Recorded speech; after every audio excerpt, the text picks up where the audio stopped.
اللہ بھی ان قوموں کی حالت نہیں بدلتا جو اپنی حالت خود نہ بدلنا چاہے۔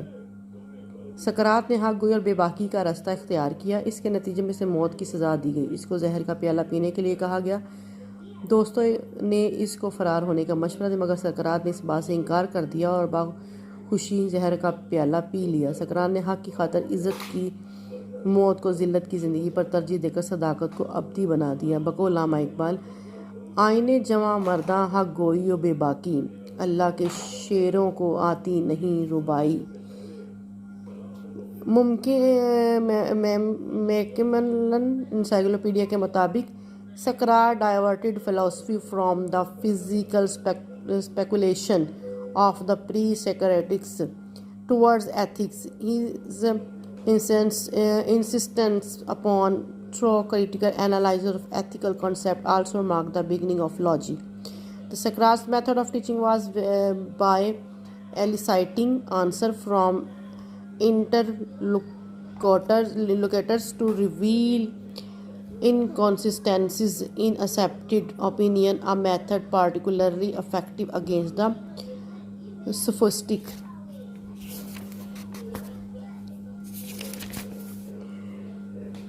His resolute stance against tyranny, whether exercised by the mob or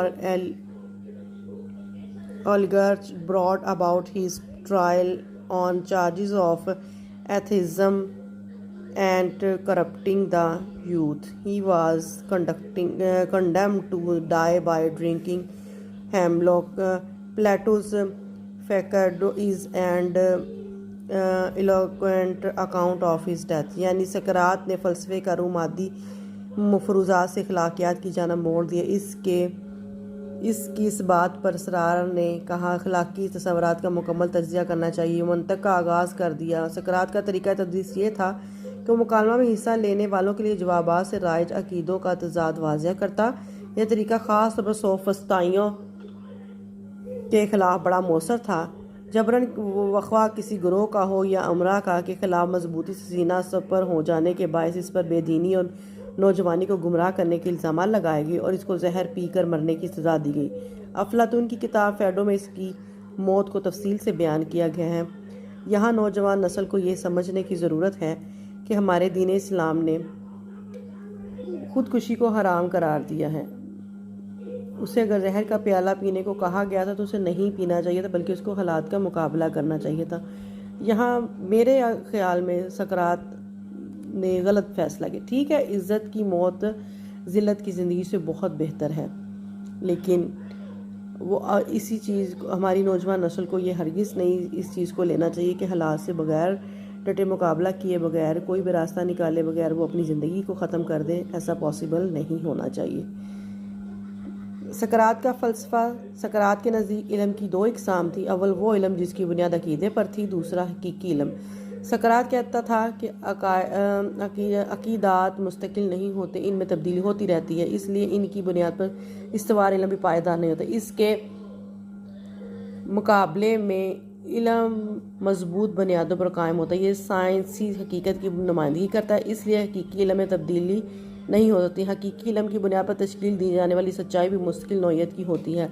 اصولوں کی بنیاد پر قائم سچائی کچھ اصولوں کی وضاحت کرتی ہے، اس کی مدد سے ایسا علم دیا جا سکتا ہے جو اخلاقی ہو، اخلاقی اصولوں کا مفہوم واضح کیا جا سکتا ہے اور ان کا عملی اطلاق ممکن ہے۔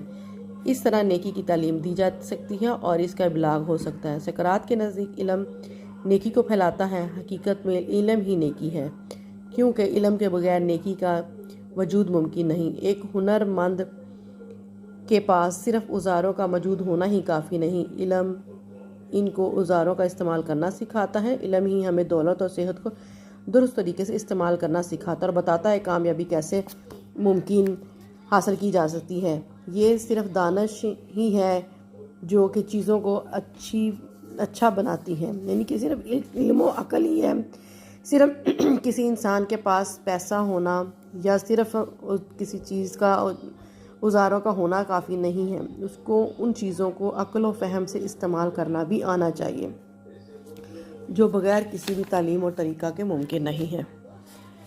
سقراط کہتا تھا کہ انسان بنیادی طور پر معاشرتی ترجیحات رکھتا اور ریاست اہم کام سر انجام دیتی۔ سقراط کے نزدیک عام قوانین، روایات اور رواجوں سے انسانوں کے لیے اخلاقی ضابطہ تشکیل دیا جا سکتا ہے۔ سقراط قانون کا بہت احترام کرتا تھا۔ وہ کہتا تھا کہ قانون کے بغیر انصاف کا تصور ممکن نہیں۔ ان کے نزدیک قانون حکمران اور عوام دونوں سے بالاتر ہوتا تھا۔ قانون در حقیقت ایک تحریری معاہدہ ہے کہ کیا کرنا چاہیے اور کیا نہیں کرنا چاہیے۔ آج کے دور میں بھی ہماری ناکامی کی سب سے بڑی وجہ یہی ہے کہ ہمارے ملک میں قانون کی جو بالادستی ہے وہ نہ ہونے کے برابر ہے۔ امراء اور حکمران جو ہیں وہ قانون پر حاوی ہو چکے ہیں، جس کی وجہ سے ایک مظلوم کو نہ تو انصاف ملتا ہے۔ ہمارا جو معاشرہ ہے وہ امیر سے امیر تر لوگوں کے لیے تو بہت بہتر ہے، اور یہ غریبوں کے لیے دن بدن پستی کا شکار ہوتا جا رہا ہے۔ اگر یہی قوانین جو ہمارے ملک میں عدالتوں یا قوانین کو بالاتر رکھا جائے تو ملک میں انصاف قائم کیا جا سکتا ہے۔ سقراط کی موت کی اہمیت 399 قبل مسیح میں 500 اراکین پر مشتمل ایک کونسل نے نوجوانوں کا اخلاق بگاڑنے اور غداری کے الزامات لگا کر سقراط مقدمہ چلا اور اسے موت کی سزا دی۔ سقراط یہ کہہ کر اپنے موقف سے دستبردار ہونے سے انکار کر دیا، جب تک میری سانس میں سانس میں حقیقت کا پرچار کرتا رہوں گا، میں اپنے کردار میں کوئی تبدیلی نہیں لاؤں گا، بے شک اس کے لیے مجھے 1000 جانیں بھی قربان کرنی پڑے۔ جی بالکل، اس لاجک کو آج کی جنریشن کو بھی سمجھنے کی ضرورت ہے تاکہ وہ بھی کامیاب ہو سکیں۔ سقراط دانش کو رسوم و رواج سے، سچائی کو سیاست سے اور ضمیر کو قانون سے بہتر سمجھتا تھا۔ وہ کہتا تھا کہ سیاسیات اور اخلاقیات کے درمیان ایک گہرا تعلق ہے۔ اس نے اخلاقیات اور اصولوں کے لیے جس طرح جان کا نذرانہ پیش کر دیا، اس سے ثابت ہو گیا کہ ہر فرد کو اپنی انفرادی دانش کے ذریعے صحیح اور غلط کا فیصلہ کرنا چاہیے اور اس سلسلے میں اپنے ضمیر کی بات ماننی چاہیے۔ سقراط کے نزدیک انفرادی عقل ہی اپیل کی آخری عدالت تھی۔ انفرادی عقل اور ضمیر کی بات مانتے ہوئے فرد کو ریاست کے قوانین اور عدالتی فیصلوں پر بھی عمل کرنا چاہیے۔ سقراط کی اہمیت اس وجہ سے ہے کہ ایک تو اس نے اصولوں پر کوئی سمجھوتا نہ کیا، اور دوسرے اپنے شاگردوں کو بتایا کہ علم اور سچائی کی کیا حقیقت ہے۔ علاوہ ازیں سقراط کا طریقہ تدریس بھی دوسروں سے منفرد اور ممتاز تھا۔ سقراط کہتا تھا کہ ریاست فرد کے فکر و عمل کی جو سزا دے اسے قبول کرنا چاہیے۔ ایم ایڈمز اپنی کتاب افلاطون اخلاقی اور سیاسی نصب العین میں لکھتا ہے،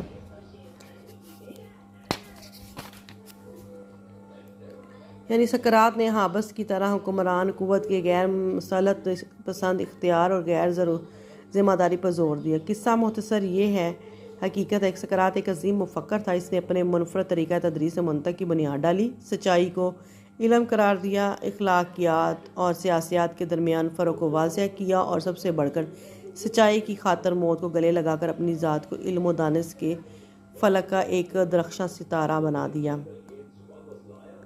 یہاں پہ آپ اس کے کوسچن دیکھ سکتے، یونانی شہری ریاست کے حوالے سے قدیم یونان کی سیاسی، معاشرتی اور معاشرتی زندگی کی خد و خال پر روشنی ڈالی ہے۔ یونانی شہری ریاست سے کیا مراد ہے، تفصیل سے بیان کیجیے۔ یہ ہم پڑھیں گے نیکسٹ ویڈیو میں۔ آج آپ نے پڑھا سقراط کے بارے میں، نیکسٹ ہم پڑھیں گے قدیم یونان اور شہری ریاست۔ آئی ہوپ اسٹوڈنٹس آپ کو یہ ٹاپک اچھا لگا ہوگا۔ میرے چینل کو لائک کیجیے، شیئر کیجیے، بیل آئیکن کو ضرور دبائیے گا تاکہ آپ کو نئی آنے والی ویڈیوز موصول ہو سکیں۔ زیادہ سے زیادہ لائک کیجیے اور پلیز ویڈیو کو کمپلیٹ دیکھیے تاکہ آپ کو اچھے سے سمجھ آ سکے۔ آج کی ہماری جنریشن جو ہے صرف وہ ناچ گانا کھیل تماشا تو دیکھتی ہے، بٹ یہ ہماری جو تاریخ ہے، ہسٹری کے کچھ لوگ ہیں، ان کے بارے میں بالکل انجان ہے۔ میری یہی ایک چھوٹی سی کوشش ہے تاکہ میں آپ کو ایک اپنی اس کوشش سے ایز ایک ہاؤس وائف کے ساتھ ساتھ ایک ٹیچنگ کا عمل جو ہے وہ ایک سمپل طریقے سے ایک ہماری نیو جنریشن تک پہنچا سکوں۔ مجھے پتہ ہے کہ ہماری جو نیو جنریشن ہے وہ زیادہ تر گلیمر کی طرف آتی ہے۔ میری ویڈیوز بہت سمپل ہیں، آئی ہوپ آپ کو سمپلی سمجھ آ جائے۔ کوئی اس میں نئے جدید ٹیکنالوجی اور فیسلٹیز تو نہیں ہے میرے پاس، بٹ آپ کو سمپل لاجک کے ساتھ، سمپل سٹڈی کے ساتھ ایک ایک پوائنٹ میں آپ کو اچھے سے پڑھا کر سمجھانا چاہ رہی ہوں۔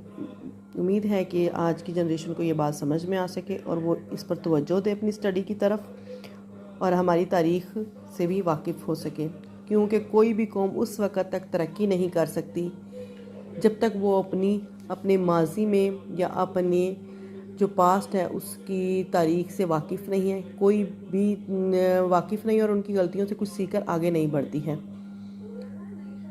ملتے ہیں ایک نئی ویڈیو کے ساتھ۔ Thanks for watching.